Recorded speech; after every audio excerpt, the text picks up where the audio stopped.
কথায় কথায় ঐক্য চান। আমরা আপনাদের নেতৃবৃন্দের শাহাদাতকে আমরা শ্রদ্ধার সাথে স্মরণ করি, পিতার মতো সম্মান করি, এবং তাদের জন্য এখন অশ্রু ঝরে আমাদের হৃদয় রক্তক্ষরণ হয়। আমার সামনে জামাতের নেতৃবৃন্দকে কারাগারে ফাঁসির মঞ্চে নেওয়া হয়েছে, সেই হৃদয় বিদার করে আমরা ভুলি নাই। এবং আমরা একজন মুসলমান হিসেবে একজন মুসলমানকে হত্যা করা হয়েছে, সে হত্যার প্রতিশোধ ইনশাআল্লাহ আমরাও নিব ইনশাআল্লাহ আজিজ। আমাদের সে ভ্রাতৃত্ব আছে, কিন্তু তাই বলে আপনার পুরোপুরি হক হতে পারেন নাই, পুরো হালে হক হতে পারেন নাই। কেন দুর্গা পূজায় গিয়ে নিজেদেরকে বিসর্জন দিচ্ছেন?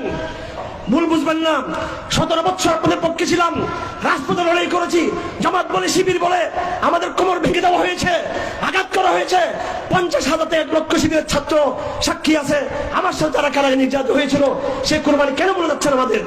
কথায় কথায় ঐক্য চান, আজকে ঘোষণা করুন সাহাবায়ে কেরাম সত্যের মাপকাঠি, কাল ঐক্য প্রতিষ্ঠা হয়ে যাবে।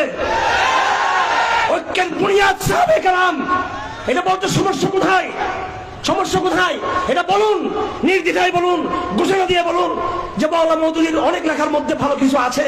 পাশ্চাত্যের বিরুদ্ধে তিনি লিখেছেন, গণতন্ত্রের বিরুদ্ধে লিখেছেন, তিনি সমাজতন্ত্রের বিরুদ্ধে লিখেছেন, জন্মনিয়ন্ত্রণের বিরুদ্ধে লিখেছেন, পশ্চিমা মূল্যবোধের বিরুদ্ধে লিখেছেন। কিন্তু তার বইয়ের মধ্যে পদস্খলন ছিল। শুধু একটা শব্দ বলুন, ওলামায়ে কেরাম যেখানে যেখানে আপত্তি দিয়েছে সেটার সাথে আমরা একমত না, তো ঐক্যত হয়ে যাচ্ছে। এটা বল আপনাদের হাতে এখন। যাই হোক আমার ভাইয়েরা, আমি যেটা বলতে চাই, আমরা আশ্বস্ত করতে চাই, এই জাতিকে আশ্বস্ত করতে চাই, আমাদের কারো কোনো ফাটল হবে না ইনশাআল্লাহ আজিজ, কোনো বিভেদ হবে না।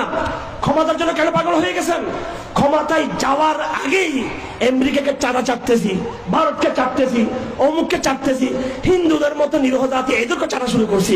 ক্ষমতায় গেলে তো উলঙ্গ হয়ে যাবে একেবারে। কেন? আল্লাহর রাস্তা নাই, আল্লাহ হাজিরাকে বিতাড়িত করে নাই, আল্লাহ ভারতকে পরাজিত করে নাই, আল্লাহ আফগানিস্তান আমেরিকাকে পরাজিত করে নাই। এই দেশে নিরহ এই প্রজন্ম কওমি ওলামায়ে কেরাম ছাত্ররা অবশ্যই পরবর্তী তাগুতগুলোকে পরাজিত করবে, ভারত আমেরিকার চক্রান্তকে পরাজিত করবে ইনশাআল্লাহ।